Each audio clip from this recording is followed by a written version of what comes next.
Assalamu alaikum 9th class. Welcome to my channel SW Education. Our today's topic is the exercise of women's empowerment through entrepreneurship. That is chapter number 5 of 9th class English, new book.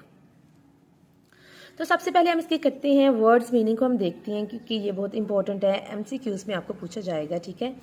तो हमने देखना है कि जो ये difficult words हैं इनके क्या मीनिंग है, यानी कि सिनोनिम्स क्या बनते हैं। तो सबसे पहले है जी कॉरपोरेशन। कॉरपोरेशन का मतलब क्या है? अ लार्ज बिजनेस कंपनी, ठीक है, इजी है। ई कॉमर्स क्या होता है जी? Business that is conducted on the internet, ठीक है, जो ऑनलाइन हम बिजनेस करते हैं, ठीक है, ऑनलाइन शॉपिंग करते हैं, ऑनलाइन जो इतनी भी बाइंग और सेलिंग का काम है ये सारा ई कॉमर्स में आता है, ठीक है। Entrepreneurship, the activity of making money by starting और रनिंग अ बिजनेस, ठीक है, इतना भी आपके लिए काफ़ी है कि पैसा कमाना किसके ज़रिए? बिजनेस के ज़रिए, ठीक है। इनोवेटिव का मतलब होता है जिद्दत पसंद, मतलब नए नए आइडियाज़। इंट्रोड्यूसिंग और using new ideas, ways of doing something, किसी चीज़ को करने के लिए नए नए आइडियाज़ जिस बंदे को आए हम कहते हैं कि उसके आइडियाज़ बड़े इनोवेटिव हैं। ओके जी, नेक्स्ट है ji micro finance. Micro finance क्या है? A system of providing service such as lending money and saving for people who are too poor to use banks, ठीक है। ये एक ऐसा सिस्टम है जिसमें जो गरीब लोग होते हैं उनको रकम उधार दी जाती है, ठीक है। ऐसे तमाम लोग जिनको बैंक एग्री नहीं करता कि उनको लोन दे, छोटे पैमाने पर मतलब थोड़ी रकम उनको उधार दी जाती है, ठीक है, मिडिल क्लास लोगों को या गरीब लोगों को, ताकि वो भी अपना कोई स्मॉल बिजनेस स्टार्ट कर सके। नॉर्म क्या मतलब होता है? कोई तरीका या कोई असूल, अ सिचुएशन और a pattern of behaviour that is usual और एक्सपेक्टेड, ठीक है, एक ऐसी सूरत हाल या कोई नमूना जो कि एक्सपेक्ट किया जा सके या मुतवक्के हो कि ऐसा हो सकता है, ठीक है। सोसाइटल का मतलब होता है समाजी, ठीक है, ऐसी चीज़ जो कि माशरे के साथ कनेक्टेड हो, कनेक्टेड विद सोसाइटी, जो कि माशरे के साथ कनेक्टेड हो, and the way it is organize, और वो तमाम तरीके जिसके ज़रिए सोसाइटी को ऑर्गेनाइज किया जाता है, ठीक है।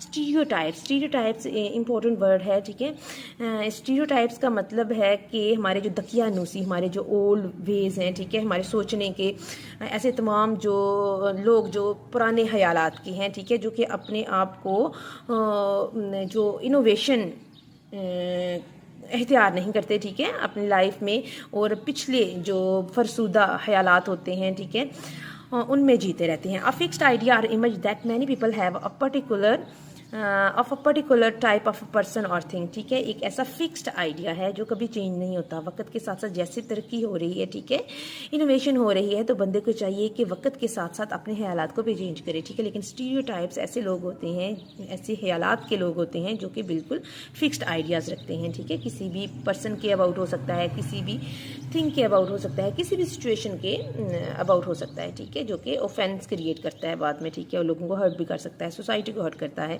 स्ट्रेटेजिक का मतलब क्या है जी? Done as a part of plan, ठीक है, जब हम कोई प्लान बनाते हैं तो फिर उसको रन आउट करने के लिए हमें कुछ रूल्स एंड रेगुलेशन भी बनाने पड़ते हैं, फिर उनको फॉलो करना पड़ता है, ठीक है। अगर हम रूल्स और रेगुलेशन को हम फॉलो भी करेंगे तो हम कहलाएंगे जी स्ट्रेटेजिक, ठीक है, हमारी जो स्ट्रेटजी होगी उस प्लान को रन आउट करने की वो बिल्कुल दुरुस्त होगी। Done as a part of plan that is meant to achieve a particular purpose or to gain an advantage, ठीक है। थ्राइव क्या होता है जी? To become. थ्राइव का मतलब होता है कुछ बनने की, किसी काम को जारी रखने की कोशिश करना, ठीक है, अंदर जज्बा होना, सक्सेसफुल, स्ट्रांग और हेल्थी, ठीक है।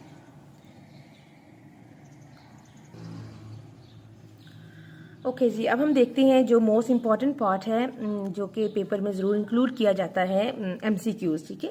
एमसीक्यूज़ की अगर आपको समझ नहीं होगी, आपने रट्टा लगाया होगा कि जो फर्स्ट वाला है उसका बी है या जो थर्ड वाला है उसका सी है, तो ऐसे काम नहीं चलेगा, ठीक है। कंसेप्चुअल चीज़ें आपको आएंगी पेपर में, और अगर आपके कॉन्सेप्ट क्लियर नहीं होंगे तो ये बिल्कुल भी ईजी नहीं होगा कि आपका पेपर आप अच्छा कर पाएँ, ठीक है। तो हम देखते हैं इसको। How does entrepreneurship help women challenge societal norms in Pakistan, ठीक है, कहते हैं कि जो एंटरप्रेन्योरशिप है वो औरतों की किस तरह मदद करती है कि वो जो सोसाइटल नॉर्म है, जो माशरती समाजी उसूल हैं पाकिस्तान में, उनको चैलेंज कर सकें। तो इसका राइट आंसर है जी by providing them with financial independence, ठीक है, उनको जो माली आज़ादी है वो देकर, and leadership role in their communities, और कम्युनिटीज़ में उनके जो लीडरशिप के रोल्स हैं, ठीक है, उनके जो मतलब एज अ लीडर उनको देखा जाए तो वो इस तरह के चैलेंजेस को वो अच्छे तरीके से फेस कर सकती हैं, ठीक है। उसके बाद है जी सेकंड पर, how do societal norms influence the success of women entrepreneurs इन पाकिस्तान, ठीक है। कहते हैं कि जो सोसाइटल नॉर्म्स, जो समाजी असूल हैं, वो किस तरह असर डालते हैं औरतों की तरक्की पर, ठीक है। पाकिस्तान में जो कारोबारी औरतें हैं उनकी तरक्की पर किस तरह ये दकियानूसी जो नॉर्म्स है, असूल हैं, ठीक है, ये किस तरह अफेक्ट करते हैं उनको। तो इसका आंसर है जी दे इम्पोज लिमिटेशन, वो पाबंदियाँ, ठीक है, आयद करते हैं या महदूद कर देते हैं, that often restrict women's ability to balance household duties with business aspirations, जो कि औरतों को पाबंदी उन पर लगा देते हैं, ठीक है, उनको रिस्ट्रिक्ट कर देते हैं, उनको कैद कर देते हैं, जिसकी वजह से वो अपने घर के जो काम हैं और बिजनेस के जो एस्पिरेशन है, ख्वाहिशात हैं, उनको बैलेंस नहीं कर पाती, ठीक है, जिसकी वजह से वो कारोबार में सक्सेसफुल नहीं हो पाती, ठीक है। उसके बाद थर्ड देखते हैं जी, what can be inferred about the impact of women entrepreneurs on job creation in Pakistan, ठीक है। इन्फर्ड का मतलब होता है कि हम किस तरह बयान कर सकते हैं, एक्सप्लेन कर सकते हैं impact of women entrepreneurs on job creation, जो कारोबारी खवातीन हैं उनका जॉब की क्रिएशन पर क्या असर है जी। तो इसका हम आंसर देखते हैं।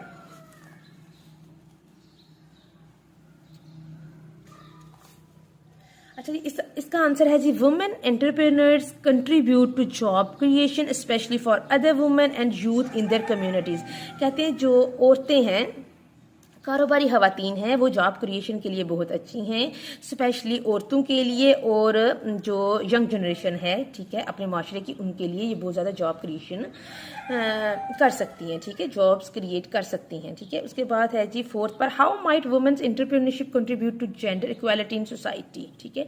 कहते हैं कि जो वुमेन एंटरप्रेन्योर्स हैं, कारोबारी खवातीन हैं, वो किस तरह मदद करती हैं कि जो जेंडर की इक्वालिटी है, ठीक है, सिनफी मसावात माशरे में लेकर आने के लिए, ठीक है, किस तरह वो सिनफी मसावात, जेंडर इक्वालिटी का मतलब होता है कि औरतों और मर्दों को एक बराबर हकूक दिए जाए, उनको एक नज़र से देखा जाए, ठीक है, बाय चैलेंजिंग स्टीरियोटाइप्स, ठीक है, इस तरह के जो फरसूदा ख्यालात हैं उनको चैलेंज करते हुए, उनका मुकाबला करते हुए, and promoting women as capable leaders and decision makers, ठीक है, और वुमेन को प्रमोट करें जी कि वो कैपेबल लीडर्स हैं, ठीक है, और अपने फैसले कर सकती हैं, ठीक है, यानी कि उनको फैसला साज होने की हैसियत से, उनको लीडर्स होने की हैसियत से मानना, और इस तरह के जो स्टीरियोटाइप्स चैलेंजेस हैं उनका मुकाबला करने से जेंडर इक्वालिटी को हम फ़रोग दे सकते हैं, ठीक है। तो जो फोर्थ वाला है ऑप्शन आपका, उसका आंसर है बी पार्ट इसका, ठीक है। उसके बाद हम देखते हैं fifth, what is the long term benefit of women entrepreneurs acting as role models for future generation. कहते हैं कि फ्यूचर जनरेशन पर वुमेन एंटरप्रेन्योर्स हैं, जो कारोबारी खवातीन हैं, उनको रोल मॉडल देखने से लॉन्ग टर्म में क्या फ़ायदे हो सकते हैं जी, क्या बेनिफिट्स हम गेन कर सकते हैं। It empowers women to pursue their ambitions. कहते हैं कि ये औरतों को इस तरह बाख्तियार बनाते हैं कि वो अपनी जो कारोबारी एम्बिशंस हैं उनको मज़ीद परस्यू कर सकें, ठीक है। I hope it will be easy for you कि आप इसको अच्छे तरीके से कर सकें, ठीक है। तो हम ये तो बहुत ज़्यादा इंपॉर्टेंट था, आपके लिए पेपर में ज़रूर इंक्लूड किया जाएगा, ठीक है। ये चैप्टर ही एक्चुअली बहुत ज़्यादा न्यू चैप्टर है, तो बहुत इंपॉर्टेंट है, आपने इसको अच्छे से करना है, ठीक है। और परेशान बिल्कुल भी नहीं होना, ठीक है, कोई चीज़ को रट्टा नहीं लगाना, आपने जैसे जैसे चीज़ें समझनी है, ठीक है, तो आपको हर चीज़ आती जाएगी। इसको रट्टा लगाने की तो ज़रूरत ही नहीं पड़ती अगर आपको ये वाला जो है इसकी ट्रांसलेशन अच्छे से आती हो, ठीक है। और अगर आपने खाने को अच्छे से समझा तो फिर उसका आंसर भी आपको इधर से मिल जाएगा, ठीक है, बगैर की बुक से देखे भी आप निकाल सकते हैं, ठीक है। लेकिन अगर फिर भी मसला है तो आप की बुक से इधर इसका निशान लगाएं, लेकिन आपने इसकी भी ट्रांसलेशन आनी चाहिए, इसकी भी ट्रांसलेशन आनी चाहिए, ठीक है, रट्टा किसी चीज़ को भी नहीं लगाना, ठीक है। उसके बाद देखते हैं जी part C, read the text and fill in the blanks with the appropriate words और phrases. Entrepreneurship is a process of starting, managing and growing a business venture, ठीक है। यहाँ पर आएगा जी बिजनेस। एंटरप्रेन्योर्स आइडेंटिफाई अपॉर्चुनिटीज, ठीक है, entrepreneurs क्या करते हैं, अपॉर्चुनिटीज को आइडेंटिफाई करते हैं, take calculator risk and bring innovative ideas to life, ठीक है। उसके बाद हज़ा Khadija was a successful entrepreneur, ये तो आपको पता ही होगा, ठीक है, from Makkah Mukarramah. And fourth one हम देखते हैं, one of the main benefit of women's entrepreneurship that entrepreneurship is that it promotes gender equality, ठीक है, ये जेंडर इक्वालिटी को प्रमोट करते हैं जी, ठीक है, by challenging traditional gender roles. उसके बाद फिफ्थ वन है जी, in Pakistan women entrepreneurs are active in sector such as fashion, technology, food and education. ठीक है, तो एक्सरसाइज की मैं वही चीज़ें आपको करवाऊंगी, ठीक है, जो कि पेपर में इंक्लूड की जा सकती हैं, लेकिन आपने कोई चीज़ छोड़नी नहीं, एक दफ़ा आप नज़र ज़रूर लगाइएगा, ठीक है, हर चीज़ को। और अगर आप कोई भी चीज़ आपको मुश्किल लगे तो प्लीज़ कमेंट सेक्शन में आपने मुझे ज़रूर मैसेज करना है, ठीक है। तो इंशाल्लाह मैं कोशिश करूँगी कि आपके जितने भी डाउट्स हैं उनको मैं क्लियर करूँ।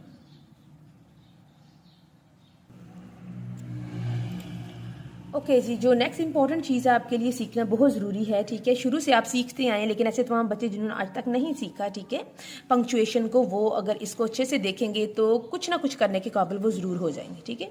तो सबसे पहले हम इसका ग्रामर पार्ट देखते हैं हम। फुल स्टॉप क्या होता है जी? A full stop is used at the end of a complete sentence that is a statement, ठीक है।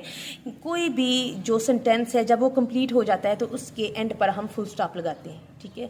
आई होप इतना तो हर बच्चा जानता होगा, ठीक है। आई नो हिम वेल, यहाँ पर एक कंप्लीट सेंटेंस है, ये एक स्टेटमेंट है, तो यहाँ पर एंड पर फुल स्टॉप जरूर लगाना है, ठीक है। मैं अक्सर देखती हूँ बच्चों के पेपर्स वगैरह में चेक करती हूँ, तो मैं देखती हूँ कि बच्चों ने जब टेस्ट देते हैं, ठीक है, कोई ऐसे लिखें या कोई स्टोरी कुछ भी लिखें, तो बस बच्चे ऐसे हैं जिनको इतना भी सेंस नहीं है कि जैसे ये कंप्लीट हो जाए कोई सेंटेंस तो एंड पर वो फुल स्टॉप लगाएं। तो ऐसे बच्चों से किस तरह एक्सपेक्ट किया जा सकता है कि वो बाकी जो रूल्स हैं पंक्चुएशन के उनको फॉलो करेंगे, ठीक है। तो इनको फॉलो करना आपके लिए बहुत ज़्यादा ज़रूरी है, ठीक है।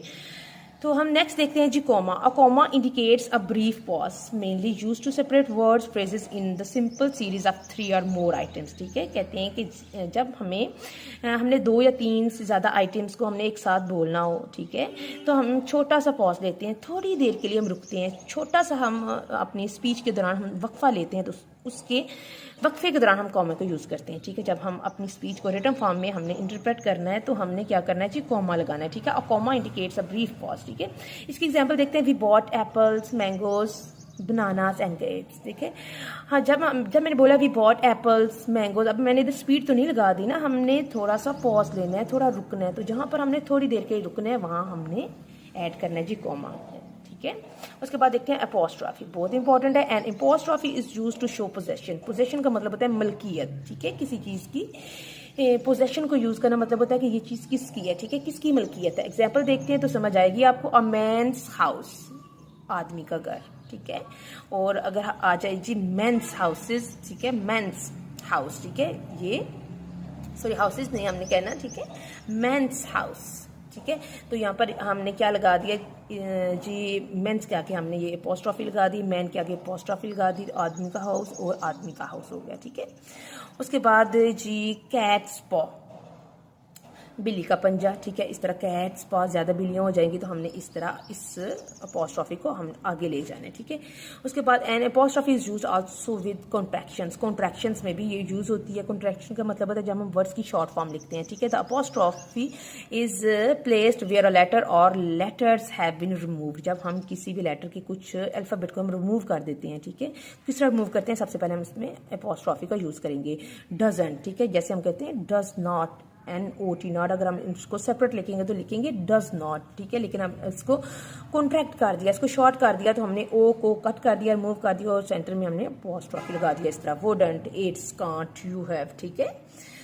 उसके बाद आता है जी question mark. It's very easy, आप जानते हैं कोई भी क्वेश्चन, ऐसा तमाम जो स्टेटमेंट्स हैं, मतलब स्टेटमेंट नहीं हम कह सकते, क्वेश्चन की फॉर्म में होंगे, ठीक है, जिसमें कोई चीज़ पूछी जा रही हो, ठीक है, तो वहाँ पर आएगा जी question mark. A question mark is used only after a direct question, ठीक है।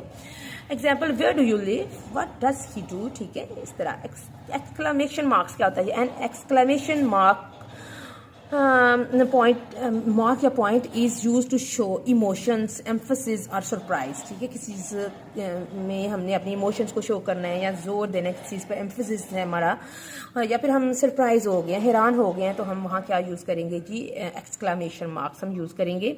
एग्जाम्पल देखते हैं। I am truly shocked by your behaviour, ठीक है। उसके बाद है जी दूसरा, हुर्रे। जब हम खुशी का इजहार करते हैं तो हम बोलेंगे hurray, we have won the match, ठीक है।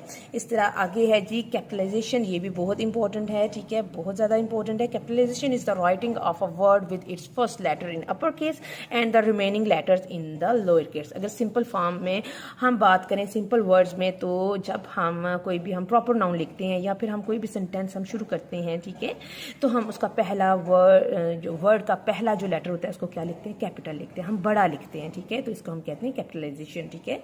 इस तरह जितने भी प्रॉपर नाउन होते हैं, किसी भी रिवर का नाम आ गया, किसी इंसान का नाम आ गया, ठीक है, आसान वे में आपको समझा रही हूँ, तो वो हम कैपिटल लेटर लिखेंगे, उस वर्ड का जो पहला अल्फ़ाबेट होगा वो हम बड़ा लिखेंगे, कैपिटल लिखेंगे, तो इसी को हम कहते हैं कैपिटलाइजेशन, ठीक है। Capitalization is the writing of a word with its first letter in upper case and the remaining letters in the lower case. A sentence always begins with a capital letter, ठीक है। ये बात याद रखनी है कि जब भी हम कोई न्यू सेंटेंस शुरू करते हैं तो हमेशा उसका फर्स्ट लेटर जो होता है वो कैपिटल होना चाहिए।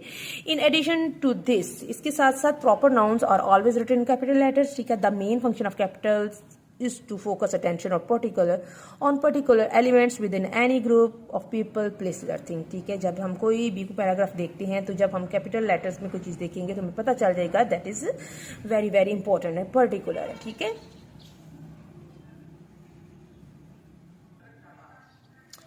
ओके, जैसे इसकी एग्जांपल है पाकिस्तान, लाहौर, मंडे, जून वगैरह, ठीक है। दिस इज एन एप्पल, ये एग्जांपल होगी कि सेंटेंस के स्टार्ट में हमने क्या लगाना है जी, कैपिटल वर्ड का जो फर्स्ट लेटर है वो कैपिटल हो। इसी तरह जो पाकिस्तान, लाहौर, मंडे, ठीक है, दिनों का नाम या किसी मंथ का नाम हो तो वो भी हम कैपिटल लेटर से ही शुरू करेंगे, ठीक है।